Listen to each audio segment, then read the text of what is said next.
If this can happen to me, I promise you, it can happen to anyone. Hacking happens all the time. The thing that concerns me is not so much the fact that the information was available. All of this information you can buy from Google. What concerns me is how did they get this information? My phone number, my address, my age, my marital status, my preferences. Once you get the information into a database, it will be hacked and something we should be concerned about. But far more concerning to me is how did it happen? It happened because companies like Google and Facebook acquire data on every one of us, what blogs we're visiting, even our messages that we pass on Facebook, our instant messages on Twitter are accessible.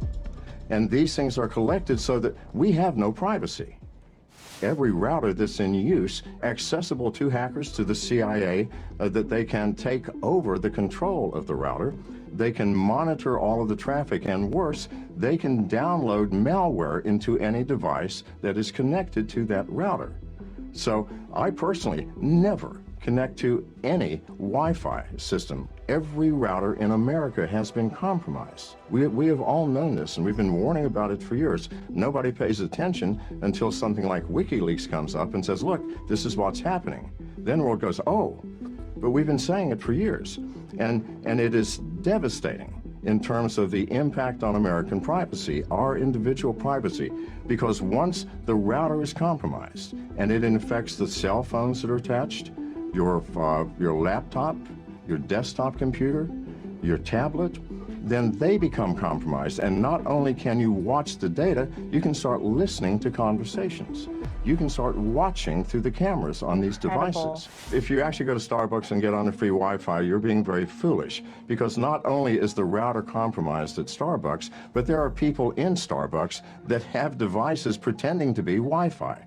And you're connecting to them sometimes. And they're monitoring all of your traffic, reading your emails, and your text messages. I use the LTE on my phone. I know that sounds crazy, but that's the only way that I can be secure. I am a specialist in cybersecurity. My phone was hacked through my carrier, AT&T. And what happened, this is brand new to me, they managed to hack into AT&T to move my phone number to another phone. Prior to being hacked, my phone was totally disabled. You couldn't call into it. I could not call out from it. So everything coming in, including my text messages, went to another phone number. So what they had done is they tried to log on to Twitter, said I've lost my password. I used two-factor authentication, meaning I have to give Twitter my phone number. They sent to my phone number a special code so that I could get in, but it wasn't me, it was the hacker. This is something totally out of my control, totally out of everyone's control. Hackers are becoming more and more proficient and more sophisticated in their hacking techniques. If this can happen to me, I promise you, it can happen to anyone. It's not just all the apps we use, it's not just Twitter, a recommendation. For the new alternative coins, alternative to Bitcoins, cryptocurrencies. People would invest hundreds of millions of dollars into these coins.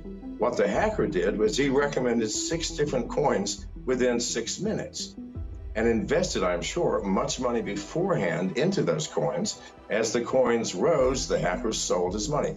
He may have made tens of millions of dollars. If they can do it for me, again, they can do it for anyone. We're living in a new world of hacking and a new world of risks for all of us using the internet. If your carrier is the one who's being hacked, I don't care how foolproof your smartphone is, it's not going to work. So my smartphone would not help in this case. It wouldn't do anything. If your carrier, if someone has intercepted the signal to your phone and they shunt it to some other phone, there's nothing that my phone can do. My phone can help you from applications that get on your phone, but no, it could not have prevented this. I mean, that's nonsense. What happened to me is not a threat, but there's a great threat to all miners. There's a great threat to all people who hold cryptocurrencies. Most people do not keep their currencies on their own wallet. They use wallets on the exchanges. Now, if I were a hacker trying to hack into wallets and get money, I wouldn't search around the world for individuals that had their wallets. No, I would go to an exchange. And the exchanges have billions of dollars in cryptocurrency. So yes, they're all at risk. Everybody says, no, we are secure. That has been proven over and over and over again to be absolute nonsense, beginning with Mt. Gox a couple of years ago, where hundreds of millions of dollars were lost. This will continue to happen until people, the owners of the exchanges, understand that the world they are in is far more sophisticated in terms of hacking than they believe. And I promise you, every exchange will at some point in the near future get hacked. And if you have your wallet on those exchanges, you will lose your money because they do not have the resources to reimburse you. It's insane to say, if you have nothing to hide, you have nothing to fear. We're all humans.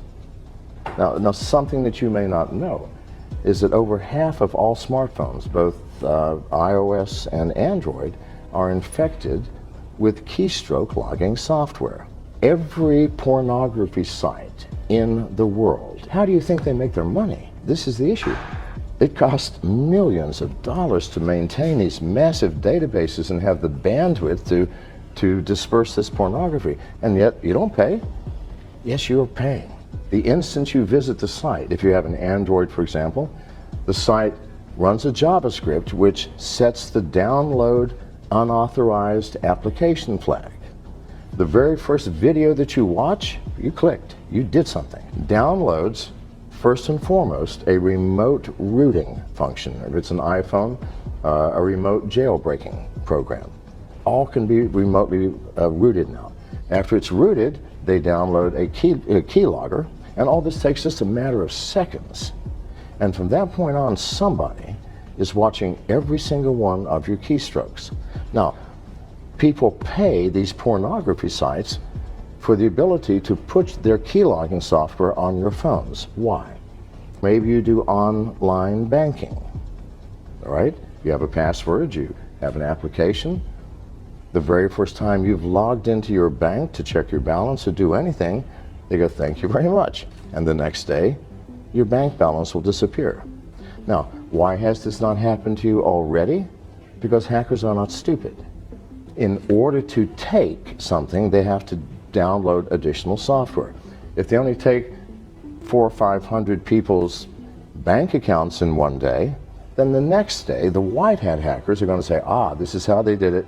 Everybody, you can protect yourself. No, they're going to wait until one day this year or next year, and 100 million people in one day are going to have your bank accounts eradicated. Zero balance. Or your identity will be stolen, or your Bitcoin wallet will be emptied. Or maybe they've been watching your keystrokes to see if, maybe you're saying something to a friend or a lover that maybe could compromise you. Maybe they can blackmail you. So this is why this is being done. And the Russian cyber mafia and the Chinese cyber mafia are so powerful.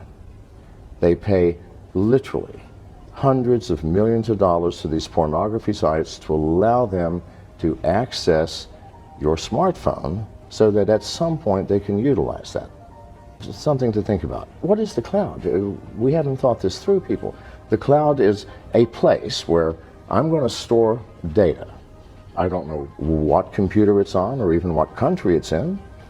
I don't know who is managing it and monitoring it and controlling it. I don't know what type of security facilities you have. I know nothing.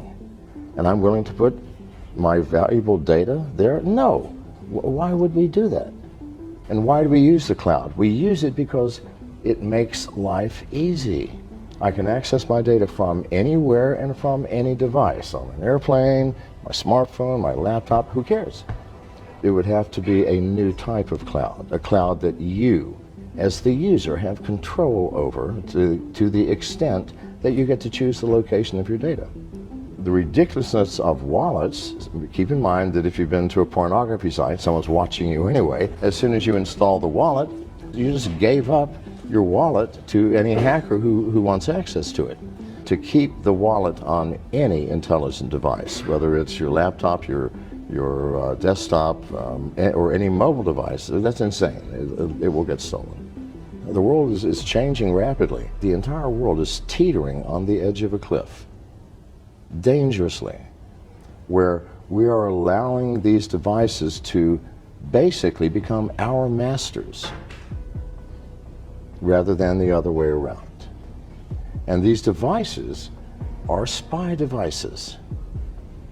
We buy them so they can spy on us.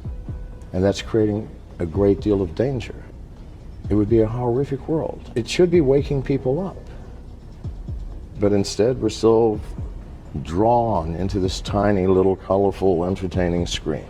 The most secure it's this one, the one that I carry, and it's a Samsung S7. And the reason is it is the only phone that cannot be remotely rooted or remotely jailbroken.